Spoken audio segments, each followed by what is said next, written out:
Bien, antes que nada, pues buenos días, ya tardes casi a todas y todos. Me da mucho gusto tener la oportunidad de compartir experiencias.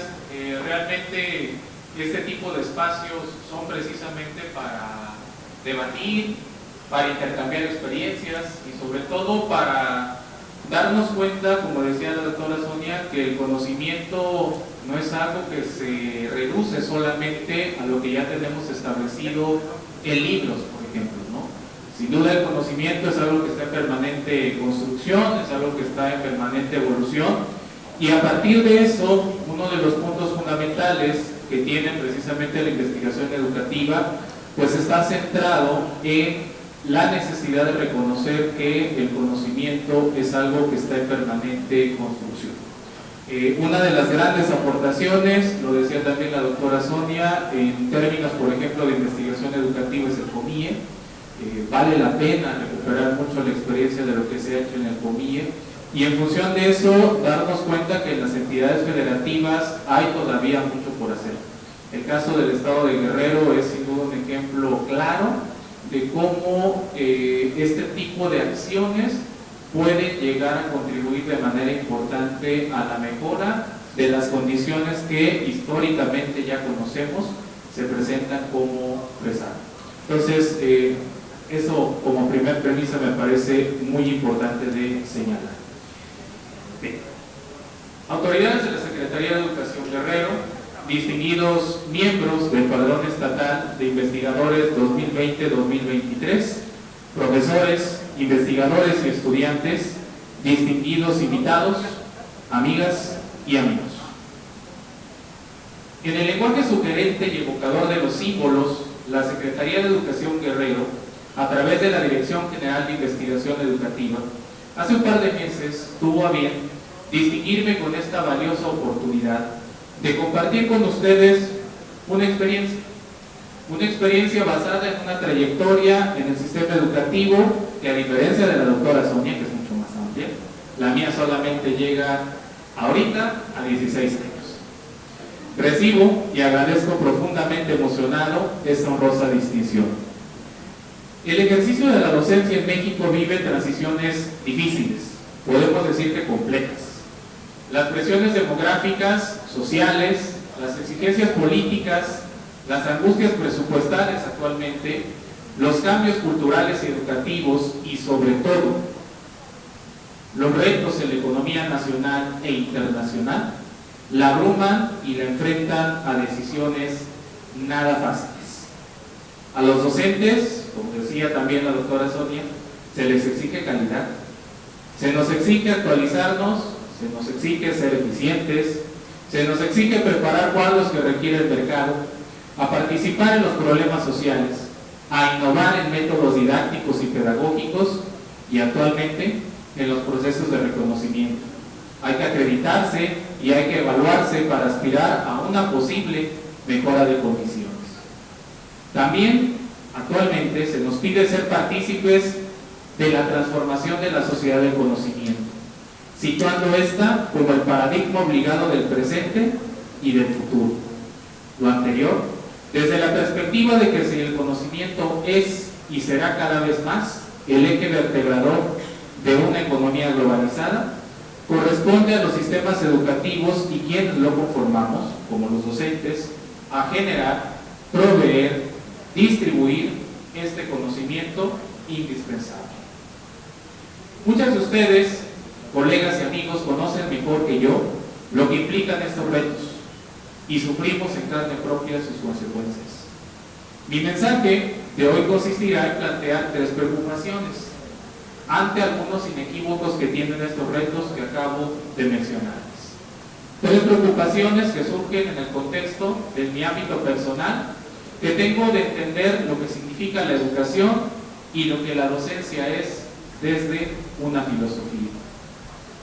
Todo lo anterior en memoria de una de las personas que en la historia de la educación en México más aportaciones nos han dado en el ámbito de la investigación educativa. También lo citó la doctora Sonia, que fue en paz descanse el doctor Pablo Latapizza Rey. Mi primera preocupación, también relacionado con la primera conferencia, es el objetivo de la excelencia educativa y de alguno de sus componentes. En ese sentido, hoy se proclama como obligatorio que todos los componentes del sistema sean de excelencia. Las instituciones tienen que ser excelentes, los programas de formación también, los profesores y los estudiantes tienen que aspirar a ser docentes y demostrarlos. En ese sentido, como decía también Pablo Latapia alguna vez, excelente es el superlativo de bueno, excelente es el que excelita, el que sobresale de los demás, en la práctica, el perfecto. Aunque actualmente en la Carta Magna, específicamente en el artículo 3 constitucional, el significado de excelencia ya está acotado como un proceso gradual de mejoramiento constante, tenemos que considerar que sigue siendo un concepto atroz si lo analizamos desde la perspectiva de perfección. Educar siempre ha significado crecimiento, desarrollo de capacidades, maduración, y una buena educación tiene que dejar permanente la disposición a seguirnos superando. Ninguna filosofía educativa había tenido antes la ilusoria pretensión de proponerse a ser hombres perfectos. Yo creo que la excelencia no es una virtud. Prefiero, como los poetas, decía alguna vez Pablo Latapí, pensar que no importa llegar primero, sino llegar todos y a tiempo. El propósito de buscar la excelencia conlleva la trampa de una secreta arrogancia. Mejores, sí podemos y debemos de ser. Perfectos, no lo sé. Lo que una pedagogía sana debe procurar es incitarnos a desarrollar nuestros talentos, preocupándonos porque sirvan a todas y a todos. Querer ser perfecto desemboca en el narcisismo y el egoísmo. Si somos mejores que otros, forzosamente tenemos que perdonar nuestra superioridad, lo que lograremos si compartimos con los demás nuestra propia vulnerabilidad y ponemos nuestras capacidades al servicio de todas y de todos. Sobre este punto también Pablo Latapia una vez reflexionó: la perfección no es humana, somos esencialmente vulnerables, nuestra contingencia acompaña nuestros pasos y deberíamos sentirnos siempre prescindibles. Somos idea y regreso entre el anhelo y la ilusión, mezcla del bien y del mal, ensayo muchas veces fallido. Ya lo decía también alguna vez el gran Jorge Luis Borges a los 85 años, cuando prácticamente a unos meses de su fallecimiento escribió: si pudiera vivir nuevamente mi vida, en la próxima trataría de cometer más errores. No intentaría ser perfecto. Me relajaría más. Sería más tonto de lo que he sido. Si pudiera volver a vivir, viajaría más liviano. Si pudiera volver a vivir, comenzaría descalzo a principios de la primavera y seguiría hasta concluir el otoño. La antinomía de ser mejor sin por ello separarnos de los demás, de ser fuertes sin abusar del poder para oprimir, de ser seguro sin caer en la arrogancia, seguirá siendo un reto educativo difícil. Siempre irresuelto, y tendremos que preguntarnos constantemente cuál es el papel que tenemos las maestras y los maestros. No demos por tanto medallas de excelencia a nadie, mucho menos las busquemos, por lo que me parece un grave error de las políticas educativas recientes y actuales, reducir el quehacer educativo a lo que unos tienen que ser capaces de realizar y que con ello automáticamente ya se logra ser mejores personas. Decía la doctora Sonia atinadamente, pareciera que en el contexto actual el supuesto de contestar un instrumento estandarizado ya da por hecho que podemos saber hacer las cosas, cuando todos nos damos cuenta que en la práctica hay muchos otros elementos que vale la pena rescatar. Retomando también algo de lo que dijo la doctora Sonia, hay una preocupación que a mí en lo particular siempre me ha parecido relevante comentar en este tipo de espacios. ¿Qué significa la calidad? Y aquí yo abro, como decía al principio, este tipo de espacios son precisamente para generar discusiones, pero discusiones argumentadas y sustentadas. Human Knowledge en el sentido de que hay un significado y que lo hubo alguna vez, que sigue siendo vigente, el significado de calidad educativa desde la perspectiva del derecho a la educación. El tema de la calidad es vasto. Hacia inicios de los años 90, los sistemas educativos en el mundo, también en el nuestro, comenzaron a estar presionados por la exigencia de la calidad. El problema, como lo mencionamos en la primera conferencia, es que nadie se percató de la importancia de contar con una definición plenamente convincente de este término. Por ello, fue hasta inicios del año 2000 cuando en el contexto de la educación como derecho humano, la mirada de la calidad, como observan en la pantalla, se asumió como un atributo propio de la educación, siendo resultado de la articulación de diferentes componentes de un sistema educativo, desde la perspectiva de que esto contribuiría de manera importante a la mejora de condiciones. Así aparece la infraestructura, los programas educativos, los métodos de enseñanza y desde luego el papel de los directivos y de los docentes. A mí me preocupa también, como decía la primera conferencista, que se confunda la calidad con el aprendizaje de conocimientos, lo que simplifica falsamente el problema de la educación, porque esta no solamente es conocimiento.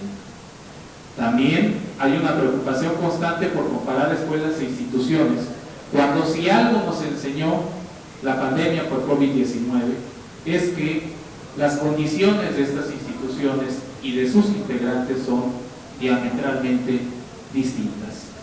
Por lo tanto, asumir que la calidad educativa se confunda con el éxito en lo laboral define en ocasiones los valores que un sistema educativo establece.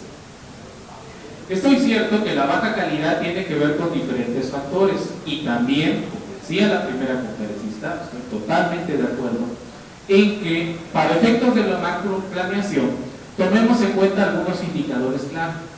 Y estos indicadores se vienen utilizando desde hace fácilmente 3 décadas. Y tienen que ver con la eficacia, la eficiencia, la relevancia y la calidad. Nota importante, estos indicadores han estado en función siempre de la macroplaneación, que es lo que se plantea principalmente para efectos de planeación en el sistema. Desde esa perspectiva, una educación de calidad para mí es un hábito razonable de autoexigencia. Y digo razonable porque no tenemos que caer en un perfeccionamiento enfermizo o en un narcisismo destructivo. Calidad educativa no implica inventar cosas extravagantes. Tampoco implica el hecho de dotar a las aulas de equipos electrónicos y también de multiplicar teleconferencias con premios Nobel. Desde esa perspectiva, como observan en la pantalla y como también se dijo en la primera conferencia, vale la pena recuperar el concepto de calidad como algo más simple y práctico. Con el simple hecho, por ejemplo, de una breve corrección en un cuaderno, como muchas de nosotros y de nosotras en este sentido hemos vivido, eso representa la calidad en términos prácticos. Un hábito de autoexigencia que nos permita darnos cuenta que podemos ser mejores y que tenemos que ser mejores en todo lo que hagamos en nuestro día a día. Como puede verse, los educadores no abordamos el problema de la calidad desde las teorías empresariales, sino desde una preocupación constante de autoexigencia y mejoramiento. Al final de cuentas, como decía Pablo Latapí también, los educadores únicamente transmitimos lo que somos, lo que hemos vivido en nuestra existencia. Tercera y última preocupación y punto medular de este breve espacio de conversación: el ejercicio de la docencia en México. Como ya lo dije con anterioridad, en México casi 1.350.000 personas diariamente nos desempeñamos en labores docentes en los diferentes niveles que conforman el sistema educativo. Cada uno de estos docentes realiza su quehacer en contextos y situaciones particulares. las cuales quedarían evidenciadas con una mirada general y otras más específicas. Son muchas las responsabilidades que ello implica para los docentes, ¿no creen? Sabrán que la profesión docente en México, desde 1917, es considerada como una profesión de Estado. Es decir, está a la par de otras profesiones como los médicos, por ejemplo. Sin embargo, ¿qué tienen en común? Bueno, al menos en el sistema público, las notorias carencias para el ejercicio de nuestra práctica, lo que implica mala infraestructura, pocos recursos y sobre todo un salario que de ninguna manera justifica la importancia de ambas profesiones en la sociedad. Desde inicios de los años 90, en el Acuerdo Nacional para la Modernización de la Educación Básica en México, después con el Compromiso Social por la Calidad de la Educación en 2002, la Alianza por la Calidad de la Educación en 2006 y más recientemente con las reformas educativas de 2013 y 2019, han existido esfuerzos gubernamentales para generar condiciones propicias para el ejercicio de la docencia en México. Lamentablemente, sus resultados han dejado mucho que desear, en buena medida por la carencia de una mirada diagnóstica que considere todos los factores y no solo unos cuantos, y a conveniencia que inciden en el papel de los docentes en México. Ya lo decía alguna vez Carlos Ornelas cuando señalaba que la docencia es un tema lleno de matices selectos para las autoridades y políticos de este país. Cuando es conveniente, hay que aliarse y buscar su apoyo. Cuando no se tienen respuestas por resultados deseados, hay que señalarlos y culparlos de lo que ocurre. Esto solo es un ejemplo de lo que en la historia nos ha dicho que en México sucede respecto al papel que desempeñamos los docentes. ¿Qué me preocupa actualmente?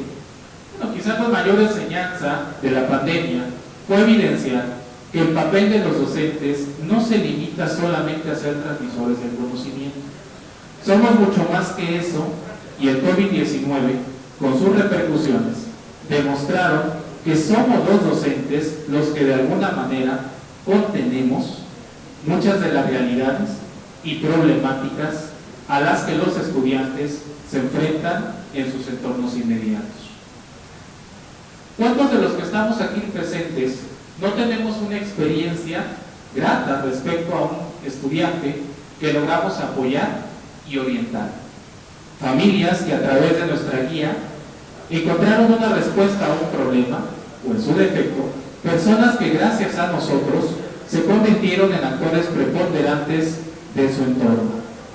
Esta es la magia de ser docente, compañeras y compañeros, y su valía no necesariamente se refleja en productos terminados como las visiones empresariales tanto sugieren.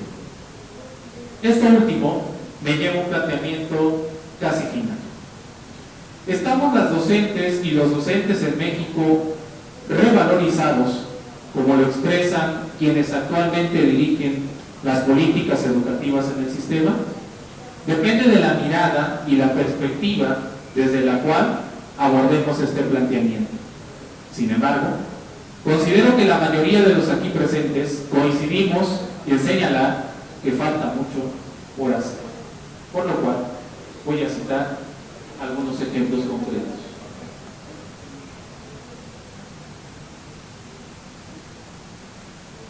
De acuerdo con datos del Instituto Nacional de Estadística y Geografía, la profesión docente en México es una de las peor pagadas en comparación con otras cuyo nivel de formación profesional es la licenciatura. Ni hablar de la aspiración de ganar más con un posgrado. Ese fue un discurso demagógico de las políticas neoliberales y que continúa con las actuales de supuesta izquierda.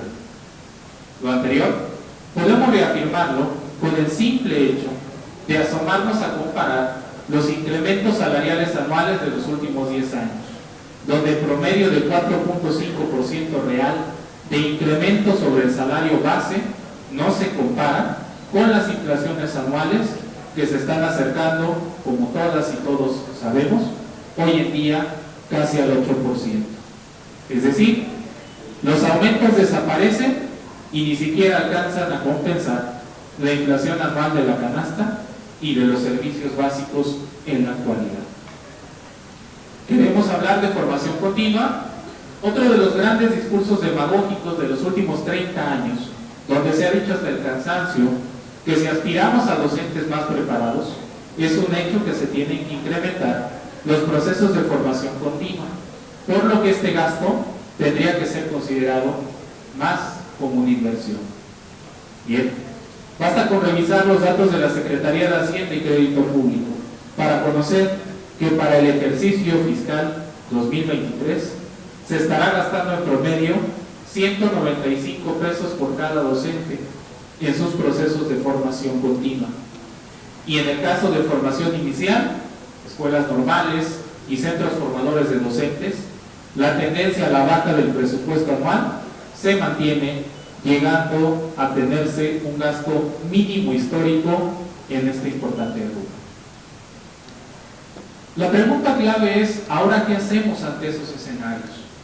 Bien, una posible respuesta la encontramos precisamente en estos espacios, donde gracias a datos verificados y procesos amparados en metodologías de corte científico, podemos llamar la atención de las autoridades y los tomadores de decisiones en materia educativa, para que más allá de los discursos, volteen a ver la realidad de las y los docentes en México, para que siendo parte de ella, identifiquen que mientras el mundo viaja a una velocidad, en nuestro país todavía seguimos discutiendo por dónde empezar. Por ello, los invito a anotar esta y otras inquietudes y sospechas en nuestra agenda de reflexiones sobre nuestro quehacer como docentes. Concluyo. He compartido con ustedes algunas preocupaciones personales que atañen hoy al ejercicio de la docencia en México y, a mi juicio, ameritan discutirse más. Primero, el ideal de la excelencia, que considero perverso. Segundo, algunas equivocaciones acerca de cómo abordar la calidad educativa, sugiriendo que nos preocupemos más por mejorar la calidad en la interacción de maestras y alumnos y nos centremos en la definición de formación de hábitos de autoexigencia. Y finalmente, que las discusiones sobre el ejercicio de la docencia en México transiten de los discursos demagógicos a la acción. Al expresar estas preocupaciones, he mezclado algunas valoraciones personales que provienen, como ya dije, de una filosofía de educación que he ido construyendo sin querer queriendo, como dice un comediante famoso, a lo largo de mis 16 años y en la que hasta la fecha sigo creyendo. Los educadores proclamamos que no ha llegado el fin de la historia, que ésta se centra e inicia reiniciándose, que sí hay alternativas y que nos toca crearlas. Por esto, continuaremos recorriendo nuestras propias utopías y experimentando los riesgos de nuestra precaria libertad, que son formas de decir que seguimos teniendo esperanza. Como esta es la última y lo último que tiene que morir junto con la fe, los invito a terminar este espacio volviéndonos un poco religiosos, expresando este decálogo de la docencia, para lo cual solicito el apoyo de cada uno de los que están aquí presentes.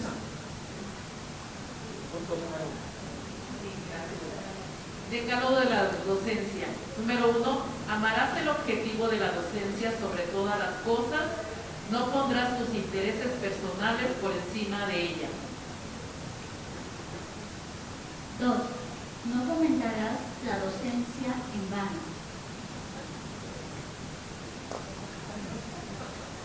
3. Santificarás el propósito de la docencia y subordinarás a este su quehacer.